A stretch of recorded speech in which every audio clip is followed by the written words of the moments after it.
9h-10h, Sud Radio, la vérité en face, Benjamin Glaise. La vérité en face, il est 9h33. Soyez les bienvenus si vous nous rejoignez sur Sud Radio. C'est sans doute l'un des hommes les plus connus de France. Si je vous dis Xavier Dupont de Ligonnès, forcément vous vous en souvenez.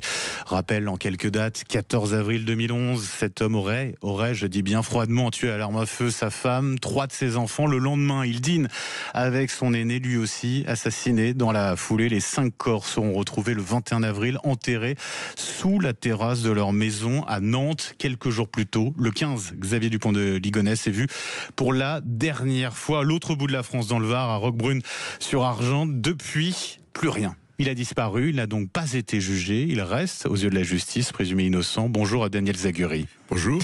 Et merci, un grand merci d'être avec nous ce matin sur Sud Radio, éminent expert, psychiatre. Vous êtes désormais expert honoraire auprès des tribunaux.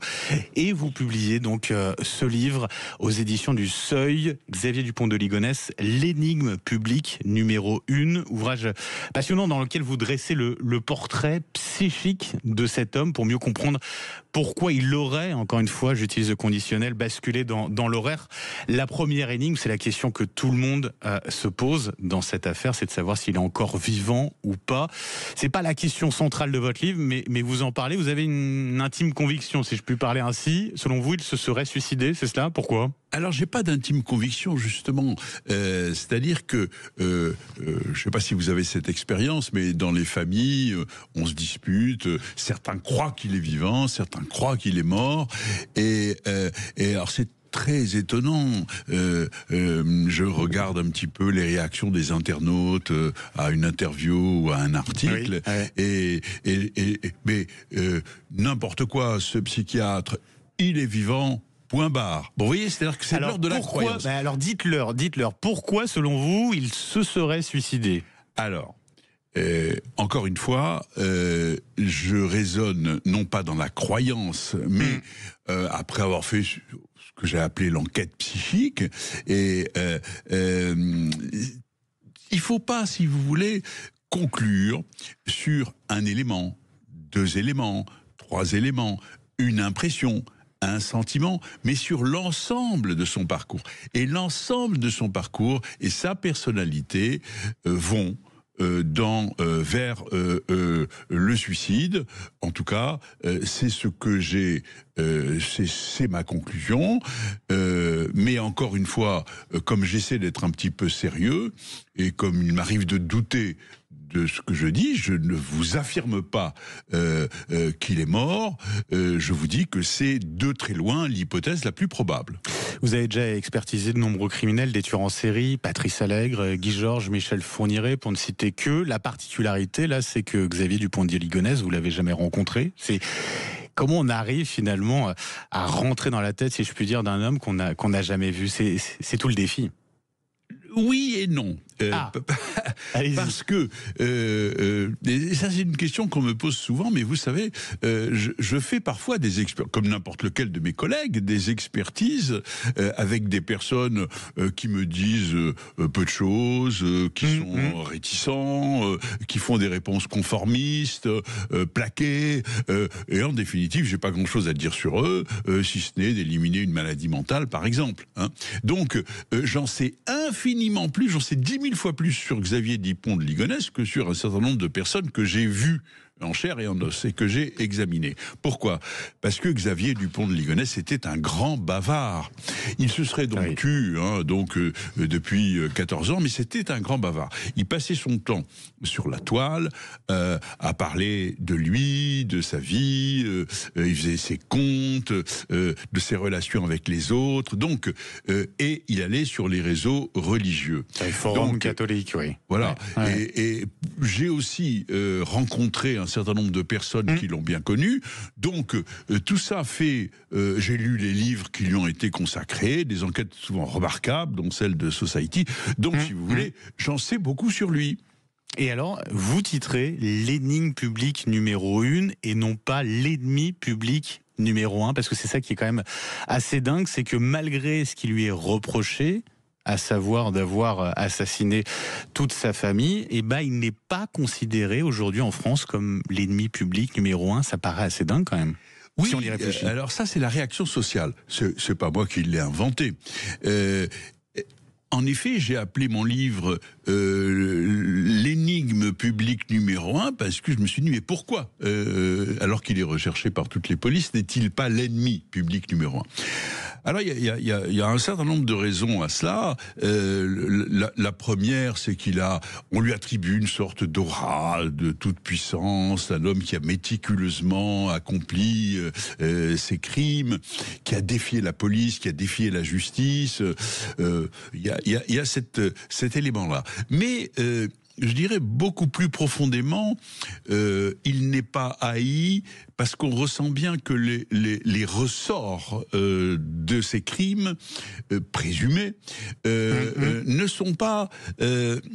sont ni pervers ni la recherche de quelque chose de sanguinaire.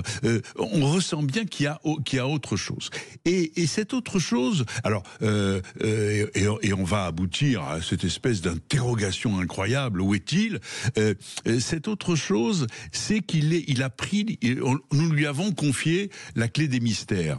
Il est celui que l'on attend. Il y a à la fois une dimension religieuse, bien sûr, de résurrection, de réapparition, mais il y a aussi une dimension profane, de retour, du père prodigue. Il aurait été arrêté, ça aurait pas du tout été la même chose, quoi. Alors, s'il avait été arrêté, nous aurions vu, et ça c'est une expérience que j'ai eue un certain nombre de fois, nous aurions vu se dégonfler immédiatement la baudruche. Parce que Dupont de Ligonnès, c'est comment dire, c'est l'auberge espagnole de nos fantasmes, de notre imaginaire collectif. Nous lui attribuons beaucoup de choses. Et s'il avait arrêté, nous aurions vu un pauvre R qui balbutie quelques justifications pseudo-religieuses et pas du tout cette espèce d'être mythique et légendaire que nous imaginons. Enquête psychique de Xavier Dupont de Ligonnès. Pour vous, est-ce qu'il souffrait d'une maladie mentale ? Est-ce qu'il souffrait de troubles psychiatriques ? Non. Alors, Xavier Dupont de Ligonnès a un certain nombre de singularités. Vous et moi aussi. Hein. Mais, alors, quand même, il a une histoire très particulière avec une mère prédicatrice qui lui prédit un avenir grandiose après l'Apocalypse. Bon. Et sa singularité psychique principale, c'est ce qu'on appelle dans notre jargon le clivage, une espèce de compartimentage qui fait qu'il est à la fois l'enfant de sa mère prédicatrice et qu'il a grandi avec un destin, la religion, la terreur des colères divines, des pluies de sang, etc. Et à la fois le fils de son père, c'est-à-dire aimant les grands espaces, la liberté, et qui les a abandonnés, la bonne chair, et qui les a abandonnés, son père. Alors voilà, il a jamais réglé son compte, si je puis dire, psychiquement, à sa mère qui l'a prédestiné, l'a empêché d'avoir un destin, et avec son père qui avait abandonné sa famille. Mais ce qu'il faut bien comprendre, c'est qu'il n'y a pas de conflit. Il est d'un côté le fils de sa mère, et de l'autre, le fils de son père, mais tout ça ne fait pas conflit. Daniel Zaguri, j'aimerais qu'on écoute ce fameux message vocal que Xavier Dupont de Ligonnès a laissé à sa sœur le soir du drame. Il lui raconte qu'il rentre à la maison, qu'ils étaient au Cinoche en famille, je le cite, et qu'ils ont été au restaurant ensuite. Voici comment il termine son message. Voilà, je t'embrasse. Si c'est pas trop tard, tu m'envoies un petit SMS et tout. Je vais coucher les enfants et dire bonsoir à tout le monde. À tout de suite, peut-être. Je vais coucher les enfants, dire bonsoir à tout le monde, à tout de suite, peut-être. Et il le dit d'une manière presque joviale. C'est glaçant quand on sait ce qu'il a potentiellement fait après. C'est ce qui sidère tout le monde, à juste titre, c'est l'incroyable contraste entre le côté guilleret de quelqu'un pour qui tout va toujours très bien et le désespoir profond. Il y a quand même deux choses dans ce très court message. Il y a le peut-être, peut-être. Oui. Ouais. Et il y a aussi, je vais coucher les enfants. Mais les enfants sont grands. On va pas les coucher à cet âge-là.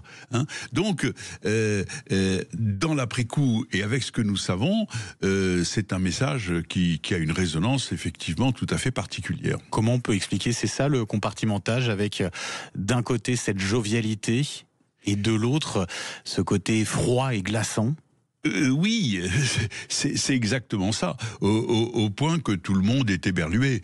Xavier Dupont de Ligonnès... Personne ne savait qu'il était déprimé, il était au fond du trou. Oui, au fond du trou, avec les huissiers qui étaient là. Il se réveillait la nuit, il avait des cauchemars, il pensait au suicide, et puis le jour, il était souris gypse, la main dans la main avec sa femme, alors que son couple était un désastre. Daniel Zaguri, l'énigme publique numéro 1, Xavier Dupont de Ligonnès. On continue d'en parler juste après ça, à tout de suite. 9h-10h, Sud Radio, la vérité en face, Benjamin Glaise. L'énigme publique numéro 1, Xavier Dupont de Ligonnès, avec Daniel Zaguri qui est avec nous jusqu'à 10h pour parler de cet ouvrage et cette affaire complètement incroyable qui passionne tout le monde. Tout le monde a un avis sur cette affaire. Xavier Dupont de Ligonnès, accusé, suspecté d'avoir tué toute sa famille, assassiné toute sa famille avant de disparaître. Vous nous disiez, hein, vous, votre sentiment, c'est qu'il se serait suicidé.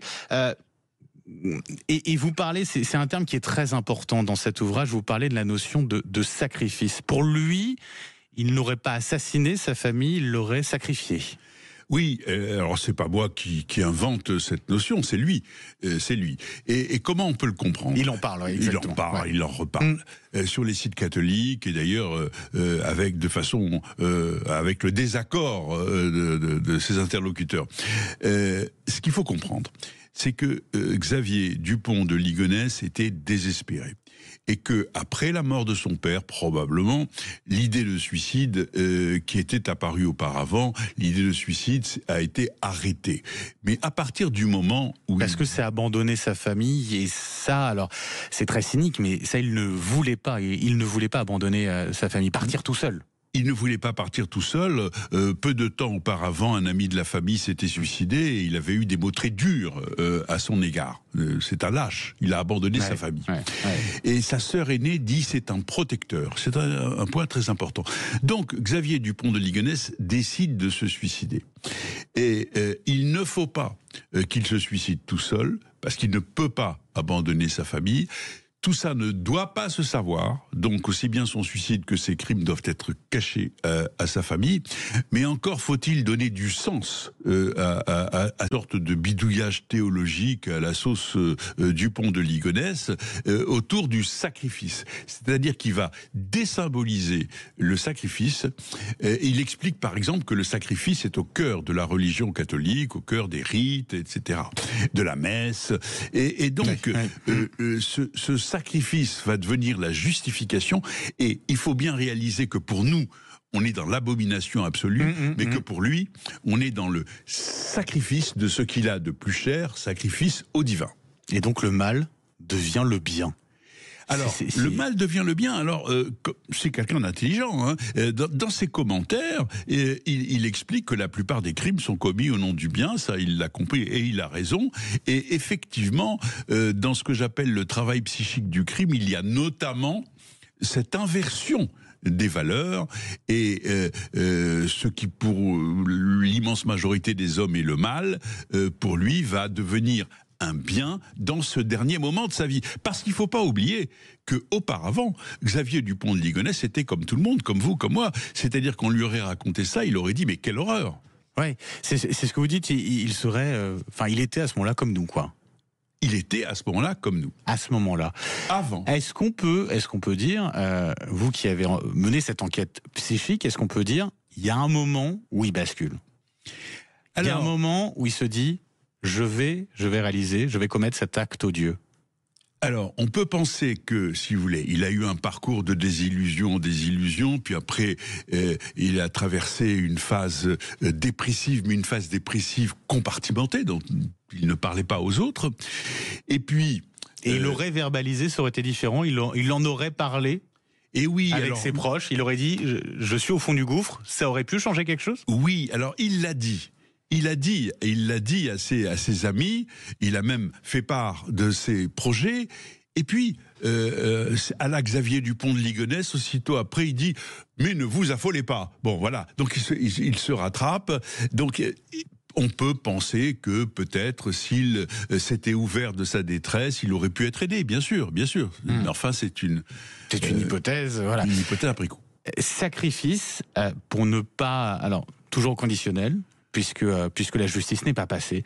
Sacrifice en tout cas pour ne pas abandonner sa famille, pour rester auprès de sa famille. Pourquoi dès lors il prend la fuite? Pourquoi il ne se suicide pas aux côtés de sa femme, de ses enfants? Alors vous avez raison de poser cette question. La plupart des crimes familiaux, c'est unité de lieu et unité de temps, et c'est dans la foulée que le sujet se suicide.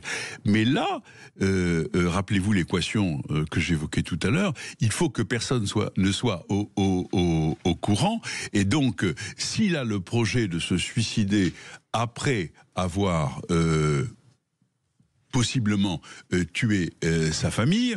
Je dis possiblement parce qu'il y a des réserves juridiques. Tout à fait, qui sont importantes, effectivement. Donc, c'est que il veut maintenir le secret, notamment pour sa famille, et cette période est une période très particulière. On le voit à travers ses messages, c'est-à-dire qu'il prend de la distance. On ne sait pas s'il est à demi vivant ou à demi mort, et il conseille à sa mère et à sa sœur de se rabibocher avec l'aîné, ou alors son dernier message qui peut paraître énigmatique, c'est sur la généalogie du Christ, comme s'il s'interrogeait sur sa propre généalogie, celle d'un homme qui, comme le Christ, n'aura pas de descendance. Ouais. Daniel Zaguri, si vous étiez face à lui, face à Xavier Dupont de Ligonnès, quelle question vous voudriez lui poser? Est-ce qu'il y en a une? Est-ce que vous y avez déjà pensé à ça?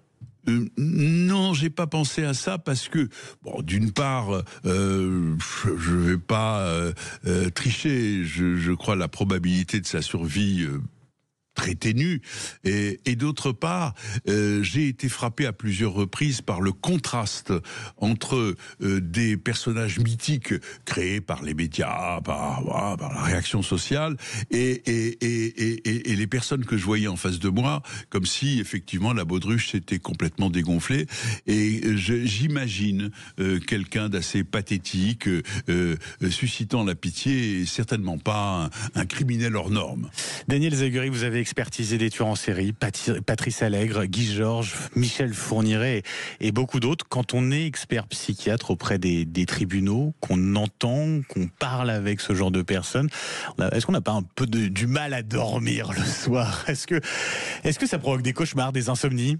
Alors, exceptionnellement, bien entendu, les horreurs qu'on lit dans les dossiers et que parfois les sujets reconnaissent avec une certaine jubilation, ça produit des effets. Mais mon métier, c'est de travailler sur moi-même et d'en faire quelque chose, et pas, si vous voulez, de le garder au fond de moi comme quelque chose de traumatique. Donc ça, c'est l'objectif? On y arrive? On y arrive dans l'immense majorité des cas. Mais vous savez, j'ai été frappé par un de mes maîtres qui est décédé aujourd'hui et qui m'a dit, cette affaire-là, je garderai des images jusqu'à ma mort.